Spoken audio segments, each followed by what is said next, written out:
சொத்து வரி உயர்வுக்கு முதல் கண்டிச்சது எதிர்ப்பு தெரிவித்த சட்டப்பேரவையில் காங்கிரஸ் நாங்கள் தான். குறிப்பாக நான் தான் அதுக்கு எதிர்த்து பேசினேன். மோட்டார் வாகன சட்டத்தை உயர்த்த வேண்டும். மோட்டார் வாகன சட்ட திருத்தம் மூலமாக ரோட் டாக்ஸ் வாகன வரியை உயர்த்த வேண்டும் எதிர்த்தது நாங்கள் தான். 8 மணி நேர வேலையை 12 மணி நேரம் உலக நாடுகளில் உள்ள தொழிற்சாலைகள்லாம் கேட்கிறார். எம்என்சி மல்டிநேஷனல் கம்பெனி நம்ம எதிர்த்தது நாங்கள் தான். எலக்ட்ரிசிட்டி பில் ஹைக் பண்ணும்போது எதிர்த்து சட்டப்பேரவையில் மக்களுக்காக குரல் கொடுத்தது நாங்கள் தான்.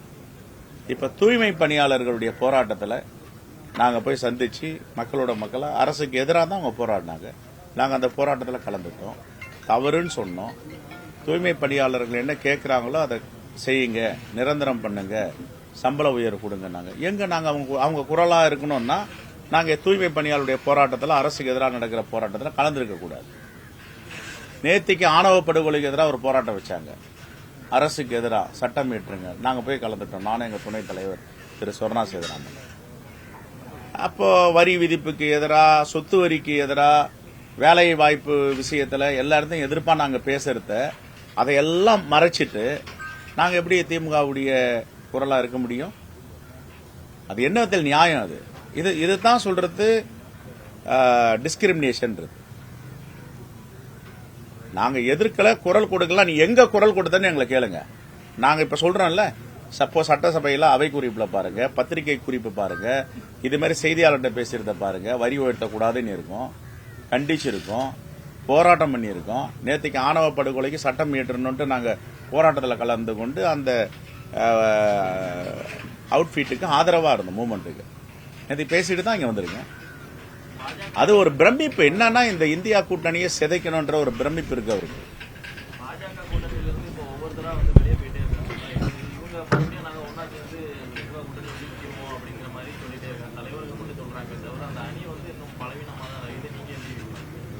அது ஏற்கனவே சொல்லியிருக்கேன், நேற்றுக்கு சொல்லி மூழ்கும் கப்பல் பாஜக அதிமுக கூட்டணி. அதிமுக பாஜக கூட்டணியை தமிழ்நாடு மக்கள் ஏற்றுக்கொள்ள மாட்டார்கள். இயற்கைக்கு எதிரான கூட்டணி. தமிழ்நாட்டு மக்களால் தொடர்ந்து 4 தேர்தலில் புறந்தள்ளி தோல்வி அடைய வச்ச கூட்டணி. அது மக்கள் அவங்களை ஏத்துக்கவே இல்லை. அந்த கூட்டணியை தொடர் தோல்வி, 4 முறை தோல்வி அடைஞ்சிருக்காங்க. இப்ப 5வது முறை தோல்வி அடைய போறாங்க. அப்ப மக்கள் ஏற்றுக்கொள்ளாத கூட்டணி, மக்கள் நிராகரிக்கப்பட்ட கூட்டணிகள் நாங்க ஏன் இருக்கணும் அப்படின்னு டிடிவி தினகரன் வெளியே வந்திருக்காரு. 2 மாசத்துக்கு முன்னாடி என்ன சொன்னாரு? இந்தியா கூட்டணியை தோக்கடிக்கணும்னா நம்ம எல்லாம் ஒன்றிணைனார். இப்ப அந்த கூட்டணியிலே வெளியே வந்துட்டாரு. என்னன்னா மக்களுடைய பிரதிபலிப்பு, மக்களுடைய மனநிலையை பார்த்து வெளியே வந்துட்டாரு. இப்போ செங்கோட்டையன் அவர்கள் 4 வருஷமா அமைதியா இருந்துட்டு இப்போ ஒரு கழக குரல் அங்க ஒலிக்குதுன்னா என்ன காரணம்? அந்த கூட்டணி சரியா வராது, வெளியே வாங்கன்னு சொல்றாங்க. ஆகையால பாஜக எங்க இருக்குதோ அங்க சர்வ நாசம் தான் நடக்கும். அது எல்லா மாநிலத்திலும் நடந்திருக்கு. ஹரியானாவில் நடந்திருக்கு, பீகாரில் நடந்திருக்கு, ஆந்திராவில் நடந்திருக்கு, மத்திய பிரதேசம் நடந்திருக்கு. கடைசியா மகாராஷ்டிரால சரத்பவருடைய அண்ணன் மகனையும் தனியா பிரிச்சு அந்த குடும்பத்திலேயே குழப்பத்தை ஏற்படுத்தினாங்க, கட்சியை உடைச்சாங்க. இது பாஜகவுடைய சித்து விளையாட்டு. அதே மாதிரி பால் தாக்கரே உருவாக்கின சிவசேனா என்ற ஒரு மாபெரும் இயக்கத்தை உத்தவ் தாக்கரே முதலமைச்சராக இருந்த அந்த கட்சியை சிதைச்சு ஷிண்டே என்ற ஒரு தலைமையில் ஆட்சி அமைச்சாங்க. இப்ப தமிழ்நாட்டில் அதிமுக 4 அணியா இருக்கிறதுக்கு யாரு காரணம்? இபிஎஸ், ஓபிஎஸ், டிடிவி, சசிகலா 4 அணியா இருக்கிறதுக்கு யாரு காரணம்? பாஜக தானே. காங்கிரஸ் காரணம் அதுக்கு. சரி, பாமக இப்ப பிரச்சனை போயிட்டு இருக்கு, யார் காரணம்? அது பாஜக தானே. அதை கெயின் பண்ண நீங்க முயற்சி பண்றீங்களா? இந்தியா கூட்டணி சார்பில் இவ்வளவு பேர் அங்க இருந்து வெளியே வராங்கன்னு தெரியுது, விளக்கங்களை சொல்றீங்க. இந்தியா கூட்டணி சார்பில் காங்கிரஸ் பேரியக்கம் கட்சியை பலப்படுத்துவதற்கு கடந்த 1.5 ஆண்டு காலமாக இந்தியாவுடைய ஆன்மாவை கிராமம் என்று மகாத்மா காந்தியடிகள் சொன்னார். காங்கிரசும் அதை நோக்கி சென்று கொண்டிருந்தது. தலைவர் ராஜீவ்காந்தி அவர்கள் பஞ்சாயத்துகளுக்கு அதிகாரத்தை கொடுக்க வேண்டும் என்று தான் பஞ்சாயத்து ராஜ் சட்டத்தையும் நகர்பாலிகா சட்டத்தையும் கொண்டு வந்தார். அந்த அடிப்படையில் இப்ப கிராம நோக்கி காங்கிரஸ் சென்று கொண்டிருக்கிறது. 80 விழுக்காடு வரை கிராம கமிட்டியை நாங்கள் நியமிச்சிருக்கோம். இன்னும் ஓரிரு மாதங்களில் 100% அடைந்து வெற்றி பெறுவோம். இப்போ எந்த கிராமத்தில் காங்கிரஸ் இல்லைன்னு சொன்னாங்களோ அந்த எல்லா கிராமத்திலும் இப்ப காங்கிரஸ் லைவ்வுட்டோட உயிர்ப்போட இருக்கு. அதை எங்களுடைய தலைவர் பெருமக்கள், எங்களுடைய மாவட்ட தலைவர்கள், மண்டல பொறுப்பாளர்கள், கிராம சீரமைப்பு குழு, பாராளுமன்ற சட்டமன்ற பொறுப்பாளர்கள்லாம் கடுமையா வேலை பார்த்து இதை ஒருங்கிணைச்சிருக்காங்க. இப்போ அமைதி புரட்சி சைலண்ட் ரெவல்யூஷன் சொல்லுவாங்க. அந்த அமைதி புரட்சி 80 விழுக்காடை நாங்க எட்டி இருக்கோம். 80 விழுக்காடுக்கு ஐடி கார்டு QR கோடோட கொடுக்கறோம்னா இதை யாரும் நம்ப மாட்டாங்க. இது உண்மையா சாத்தியமான்னு பார்ப்பாங்க. அது 2 லட்சம் பேரை எங்களுடைய கிராம கமிட்டி தலைவர் பெருமக்களை கூட்டி தலைவர் ராகுல் காந்தி நான் கூட்டு வர இருக்கோம். இன்னும் ஓரிரு மாதங்களில் அந்த நிகழ்ச்சி பிரம்மாண்டமான நிகழ்ச்சி தமிழ்நாட்டில் நடக்க இருக்கிறது. இதெல்லாம் பொறுத்து கொள்ள முடியாத அண்ணாமலை போன்றவர்கள் வாய் சவடால் விடுறதுல எந்தவித அர்த்தமும் கிடையாது. காங்கிரஸ் என்பது தமிழ்நாட்டு மக்களால் ஒரு ஈர்க்கப்பட்ட மாபெரும் இயக்கம். புறக்கணிக்கப்பட்ட பாஜக இயக்கம் மாதிரி கிடையாது. Right, thank you. பாஜகவுடைய மாநாடு அமித்ஷா மாநாடு உங்களுக்கு தேசிய தலைவர்கள் அப்படின்னு சொல்லி தமிழகத்தில் முகம் தெரிந்த நபர்களா யாருமே இல்லையே அவர்களுடைய மாநாடுங்கிறது. எங்களுடைய ஒரே முகம் ஒரே கார்கேயோ கேசி வேணுகோபாலோ அப்படி முகம் தெரிந்த நபர்கள் பொதுச் செயலாளர் தலைவர் அந்த லெவல்ல பிரியங்கா காந்தி அந்த மாதிரி ஒரு மிகப்பெரிய ஆளுமைகள் வராத ஒரு இடையில ஏற்படுத்தாலும் அவர்கள் எதற்கெடுத்தாலும் நேற்றைக்கு சர்பானந்த் சோனோவால் தூத்துக்குடிக்கு வராரு. ஒரு வாரத்துக்கு முன்னாடி இவர் ஹோம் மினிஸ்டர் வந்து போயிருக்காரு. பிரதமர் வர்றாரு. அப்படி அவங்க ஒரு வேகமா செயல்படும் போது நீங்க ஒரு மாநாடு நடத்துறீங்க. ஆனா அதுக்கான தலைவர்கள் இல்ல இப்போ அவங்க கால் ஊன்றுவதற்கு முயற்சி செய்யறாங்க. அதனால எல்லாம் படையெடுக்கிறாங்க. இப்ப எங்களுடைய குரல் எங்களுடைய முகம் எல்லாம் தலைவர் ராகுல் காந்தி. அதோடைய பிரதிபலிப்பு தான் இங்க உட்கார்ந்துட்டு தலைவர் எல்லாம். அமித்ஷாவை பார்த்தா அமித்ஷா மக்களிடம் செல்வாக்கு பெற்றவரா எங்க தலைவர்கள் இருக்காங்கன்னா இவங்க தான் மக்களிடம் செல்வாக்கு பெற்றவர்கள். எல்லா கிராமத்திலையும் அமித்ஷாவில் போக முடியாது. எங்க தலைவர்களால எல்லா கிராமத்திலையும் போக முடியும். எங்களுக்கு அந்த சித்தாந்தம் வலிமையா இருக்கு. எங்களுடைய கொள்கை கோட்பாடு வலிமையா இருக்கு. ஆனா அமித்ஷா ஒரு சர்ச்சுக்குள்ளேயோ ஒரு தர்காக்குள்ளேயோ ஒரு பார்சிகள் வைத்திருக்க ஆலயத்துக்குள்ளேயோ சீக்கியர் கோவிலுக்குள்ளேயோ எங்கேயும் போக முடியாது. ஆனா எங்க தலைவர்கள் எங்க வேணாலும் போகலாம். எல்லா மக்களாலும் ஏற்றுக்கொண்டப்பட்ட இயக்கம் தான் காங்கிரஸ் பேர் இயக்கம். அதனால வர வேண்டிய காலகட்டத்தில் எங்க தேசிய தலைவர்கள் நாங்கள் வர வைப்போம்.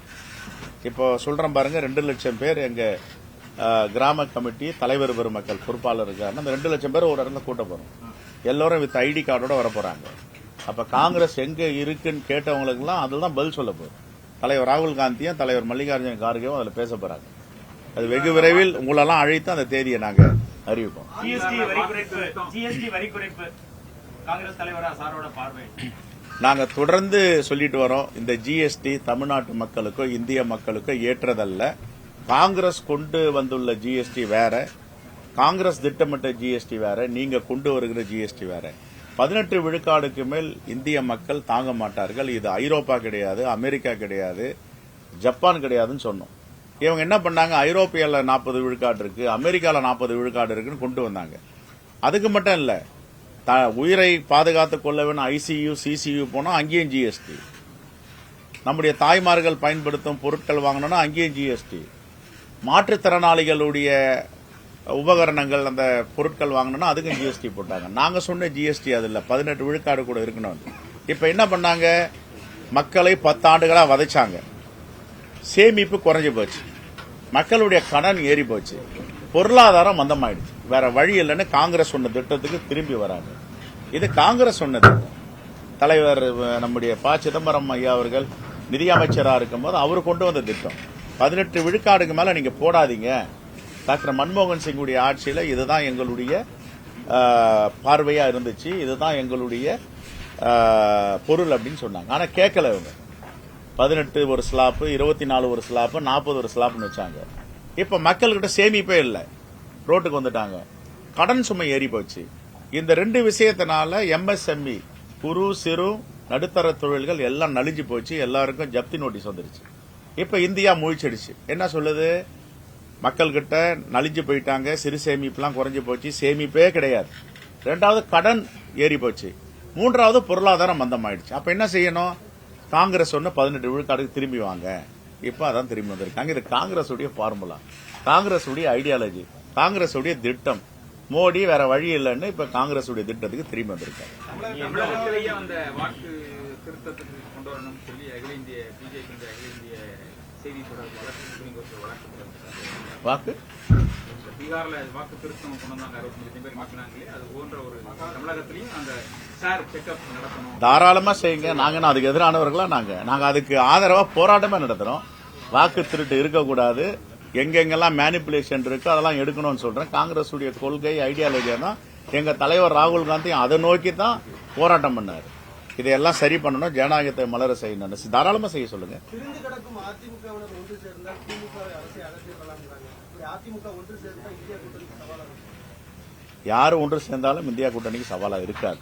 என்ன காரணம்னா இவர்கள்லாம் ஒரு சந்தர்ப்ப சூழலில் இந்த அரசியல் பண்றாங்க. மக்களுக்காக நாங்க பண்றோன்னு கிடையாது. மக்களுக்காக பண்ணா எப்போ ஒருங்கிணைஞ்சிருப்பாங்க, அது வாய்ப்பே கிடையாது. ஒருவேளை நீங்க சொல்ற மாதிரிலாம் ஒருங்கிணைஞ்சாங்கலாம் அண்ணன் எடப்பாடி பழனிசாமி எதிர்க்கட்சி தலைவர் அவங்க வீட்டான போய் நிற்க வேண்டிய நிலைமை வந்துடும். இப்போ அவங்க எல்லாம் இவங்க வீட்டா நிக்கிறாங்கல்ல, இப்ப இவரு போய் அங்க நிக்கணும். அதனால அவர் அதுல ரொம்ப தெளிவா இருக்காருன்னு தான் காலையில கூட ஒரு பத்திரிகையாளர் சொன்னாரு. இதுக்கெல்லாம் வாய்ப்பே கிடையாது. இன்னைக்கும் திண்டுக்கல்ல கூட்டம் நடக்குதுன்றாங்க. அவருடைய உட்கட்சி பிரச்சனை அவங்க பேசி தீர்த்து கொள்வாங்க. பிரேமலதா பாமக டிடிவி ஓபிஎஸ் உங்க பக்கம் வருவாங்களான்னு கேட்டேன். அது எங்களுடைய அகில இந்திய தலைமையும் திமுக தலைவர் தான் முடிவு பண்ணுவாங்க. இந்தியா கூட்டணி தலைவர் இப்போதைக்கு ஆசிட்டிஸ் எனக்கு தெரிஞ்சு இல்லைங்க. திருநெல்வேலியை மையமா வச்சு சமீபத்தில் 1.5 லட்சம் காங்கிரஸ் தொண்டர்களுக்கு QR கோடு வழங்குனீங்க. திருப்பியும் திருநெல்வேலியில ஓட்டு திருட்டுக்கு எதிராக ஒரு மாநாடு நடத்துறீங்க. தென் மாவட்டங்களை குறி வச்சு காங்கிரஸ் இயங்குதா? சீட்டுகளை அதிகம் பெறக்கூடிய ஒரு உத்தியா? ஏற்கனவே தமிழ்நாட்டில் தென் மாவட்டங்கள் வலிமையா தான் இருக்கு. எங்களுடைய சட்டமன்ற உறுப்பினர், நாடாளுமன்ற உறுப்பினர்கள்லாம் ரொம்ப வலிமையா இருக்காங்க இந்த பகுதியில். தமிழ்நாடு முழுவதும் இதை வளர்ச்சியடைந்த காங்கிரஸாக தான் நாங்கள் எடுத்துட்டு போக விரும்புகிறோம்.